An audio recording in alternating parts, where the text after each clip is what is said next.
तो दोस्तों आज हम लोग क्लास 12th का रेनबो पार्ट 2 का पोएट्री सेक्शन का चैप्टर 2 का ऑब्जेक्टिव डील करेंगे। तो आइए हम लोग बिना देरी किए हुए सॉन्ग ऑफ माई सेल्फ का ऑब्जेक्टिव टाइप क्वेश्चन देखते हैं। Is the poet of song of my self. Song of my self के कवि कौन है? देखिए, डब्ल्यू एच अडेन नहीं है, जॉन किट्स नहीं है, वाल्ट विटमैन है। ठीक है, इसका ऑप्शन नंबर सी सही है। ठीक है, डी भी गलत है। और आइए अगला प्रश्न हम लोग देखते हैं। देखिए, अगला प्रश्न है the poet enjoys himself and sings for. जो कवि है वह अपने लिए क्या करते हैं? आनंद मनाते हैं। ठीक है, और गाते हैं। किसके लिए गाते हैं? तो पब्लिक के लिए नहीं गाते हैं, अपनी बिलव्ड के लिए भी नहीं गाते हैं, चिल्ड्रन के लिए भी नहीं गाते हैं, सेल्फ के लिए गाते हैं। अर्थात इसका 2 का ऑप्शन डी सही है। ठीक है, और देखिए तीसरे क्वेश्चन को लेते हैं हम लोग। Why does the poet observe in the summer. अब देखिए, गर्मियों के दिनों में कवि जो है क्या अवलोकन करते हैं, क्या देखते हैं? तो बच्चों, सनी डेज नहीं देखते हैं, एस्पियर ऑफ ग्रास देखते हैं।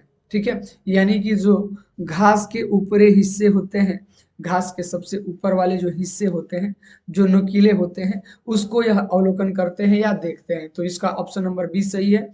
सी भी गलत है, ये गर्ल्स प्लेइंग नहीं देखते हैं, लड़कियों का खेलना नहीं देखते हैं, येलो फ्लावर्स पीला फूल भी नहीं देखते हैं। ठीक है, तो आइए हम लोग चौथा नंबर प्रश्न को देखते हैं। लिप्स ऑफ ग्रास और collection of poetry known for its free rhythms is written by. तो देखिए, जो लिप्स ऑफ ग्रास है ये कविताओं का संग्रह है, मतलब इसमें बहुत सारी कविता लिखी गई है। ठीक है, और यह फ्री रिदम के लिए जानी जाती है। यह कविता जो है फ्री रिदम के लिए जानी जाती है। फ्री रिदम का मतलब होता है कि ऐसे, मतलब ऐसी कविताएं जिसको लिखने का कोई एक मोटिव नहीं हो। ठीक है, वह अनेक प्रकार के मोटिव से लिखी जाती हो, उनको फ्री रिदम कहते हैं, फ्री रिदम्स कहते हैं। ठीक है, और देखिए लय मुक्त। ठीक ना, और देखिए तो यह किसके द्वारा लिखा गया है? लिप्स ऑफ ग्रास, जो कि पोएट्री का कलेक्शन है। तो डब्ल्यू एच अडेन के द्वारा नहीं लिखा गया है, वाल्ट विटमैन के द्वारा लिखा गया है, टी एस इलियट के द्वारा भी नहीं लिखा गया है, और जॉन किट्स के द्वारा भी नहीं लिखा गया है। अर्थात इसका ऑप्शन नंबर 20 सही होगा। ठीक है, अब देखिए आगे बढ़ते हैं हम लोग। क्वेश्चन नंबर 5 देखते हैं। How many times the word you has been used in Song of Myself. तो देखिए, यह क्वेश्चन पूछा गया है कि आपको बताना है कि यू शब्द का प्रयोग सॉन्ग ऑफ माई सेल्फ में कितनी बार हुआ है। तो देखिए बच्चों, ए ट्विस 2 बार हुआ है, ये करेक्ट आंसर है आपका। ठीक है, बी वंस एक बार इस्तेमाल नहीं किया गया है, 3 बार इस्तेमाल नहीं किया गया है, और इनमें से कोई नहीं। ठीक है, तो इसका आंसर होगा ए। ठीक है, the word school stand for in Song of Myself. तो देखिए, यहाँ जो स्कूल शब्द है, जो इस कविता में सॉन्ग ऑफ माई सेल्फ में स्कूल जो शब्द है, वह क्या सोचकर लिखा गया है, चाहे इस शब्द का अर्थ क्या है? तो देखिए, एकेडमी नहीं है, सिस्टम ऑफ थॉट है।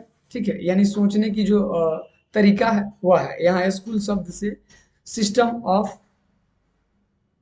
थर्ड से है। ठीक है, टीचिंग इंस्टीट्यूट से भी नहीं है, और नॉन ऑफ दिस, इनमें से कोई नहीं भी। ठीक है, यानी कि इसमें ऑप्शन नंबर 20 सही है। ठीक, who has compose the poem song of my self. अब देखिए, सॉन्ग ऑफ माई सेल्फ के रचनाकार कौन है? तो वाल्ट विटमैन। ठीक है, वाल्ट विटमैन है। इसका ए नंबर का ही आंसर सही होगा। ठीक है, अब है कि वाल्ट, क्वेश्चन नंबर 8 है, Walt Whitman was dash dash poet. यानी कि वाल्ट विटमैन जो थे वो किस देश की कवि थे? ठीक है, कवि वे कहाँ के थे? तो एन इंडियन, इंडिया के नहीं थे, अमेरिकन कवि थे। कौन से कवि थे? अमेरिकन कवि थे, ब्रिटिश भी नहीं थे। ठीक है, आइए क्वेश्चन नंबर 9 देखते हैं हम लोग।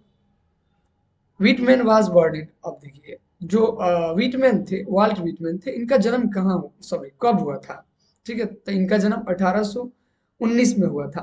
कविता में पढ़े आप लोग, नहीं पढ़े तो डिस्क्रिप्शन में लिंक दिए हुए हैं, आप जाकर पढ़ लीजिए।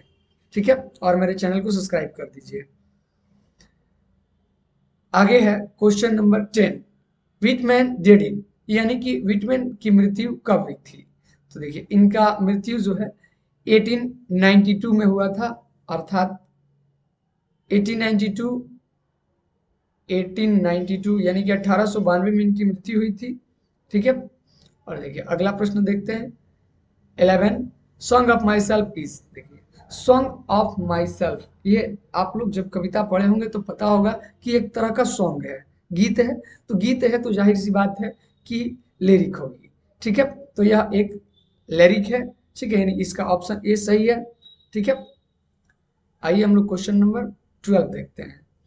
क्वेश्चन नंबर 12 में क्या पूछता है, the opening section of song of myself is entitled hatch. तो देखिए जो सॉन्ग ऑफ माई सेल्फ के जो सबसे ऊपरी लाइन है, जो सबसे ऊपर लिखा गया है, उसमें क्या लिखा गया है, मतलब उसका शीर्षक क्या है।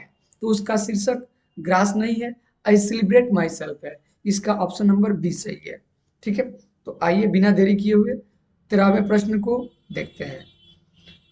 तो देखिए लिखा है कि who is the speaker in the song of my self.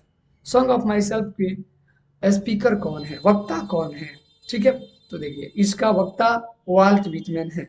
ठीक है, और आइए अगला प्रश्न देखते हैं question number 14, according to Song of Myself the speaker is a great lover of. तो देखिए जो आप सॉन्ग ऑफ माई सेल्फ कविता पढ़े हैं, उसमें उसको पढ़ने के बाद आपको कवि जो होते हैं वो किस प्रकार के प्रेमी लगते हैं।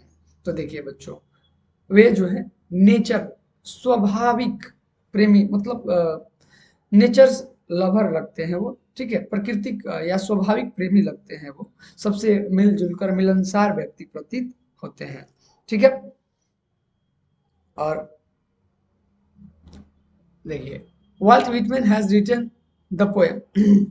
वाल्ट विटमैन ने इनमें से किस कविता को लिखे हैं। तो देखिए ये सब 4 कविता है। ठीक है, तो इनमें इन्होंने एन एपिताफ नहीं लिखा है, सोल्जर नहीं लिखा है, सॉन्ग ऑफ माई सेल्फ लिखा है। ठीक है, फायर हाइमन भी इन्होंने नहीं लिखा है। तो इसका 15 का ऑप्शन नंबर सी होगा सही आंसर। ठीक है, अब देखिए Walt Whitman is years old. Walt Whitman जो थे वो कितने साल के थे। तो कविता पढ़े होंगे तो आपको पता होगा कि कविता के अनुसार ये 37 साल के थे, अर्थात 16 का ऑप्शन नंबर डी सही है। ठीक है, और 37 साल के उम्र में भी ये स्वस्थ थे। ठीक है, hoping two is not till death is line from, देखिए ये जो ये आशा करते हैं कि मैं मृत्यु तक ऐसे ही रहूंगा, यह किस लाइन से लिया गया है, मतलब यह किस कविता के लाइन से लिया गया है। तो बच्चों यह सॉन्ग ऑफ माई सेल्फ की कविता के लाइन से लिया गया, अर्थात यह ऑप्शन नंबर इसका भी सही है। ठीक है, यहाँ पे गलती लिखा गया है, इसका ऑप्शन बी सही होगा। ठीक है, फायर एमिट से नहीं लिया गया है। ठीक है, तो इसका ऑप्शन बी सही है। ठीक है, इसका ऑप्शन बी होगा सॉन्ग ऑफ माई सेल्फ। बिना देरी किए हुए हम लोग क्वेश्चन नंबर 18 देखते हैं। And sing myself is written by, यानी कि इसमें जो लाइन है आई सेलिब्रेट माई सेल्फ और सिंग माई सेल्फ, ये किसके द्वारा लिखा गया है। तो वाल्ट विटमैन के द्वारा लिखा गया है। ठीक है, यानी इसका ऑप्शन नंबर ए सही होगा। आइए अब 19 देखते हैं। Question number 19, I in the first line of the poem Song of Myself is the poet।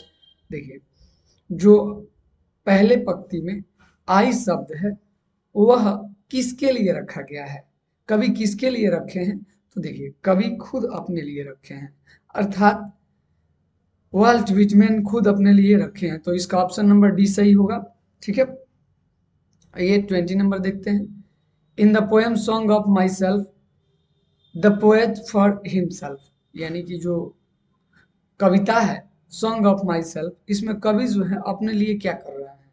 तो अपने लिए हंस नहीं रहा है और चिल्ला नहीं रहे हैं, ये अपने लिए गा रहे हैं। क्या कर रहे हैं, गा रहे हैं। तो 20 का ऑप्शन नंबर सी सही होगा। ठीक है, तो आइए 21 को देखते हैं।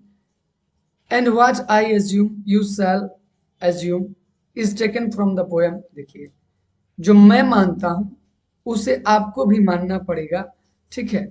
यह मानना होगा, यह जो पंक्ति है वह किस कविता से लिया गया है। तो बच्चों आप सबको पता है कि यह सॉन्ग ऑफ माई सेल्फ से लिया गया है, ठीक है। और देखिए क्वेश्चन नंबर 22 में देखेंगे हम लोग, आई हार्बर फॉर गुड और बैड इज रिटन बाय, और देखिए ये यहाँ पर लिखे हैं, यह जो लाइन है आई हार्बर फॉर गुड और बैड, ठीक है, यह किससे मतलब किस कविता से लिया गया है, ठीक है। तो और किसने, यहाँ पर पूछा कि किसने लिखा है, ठीक है।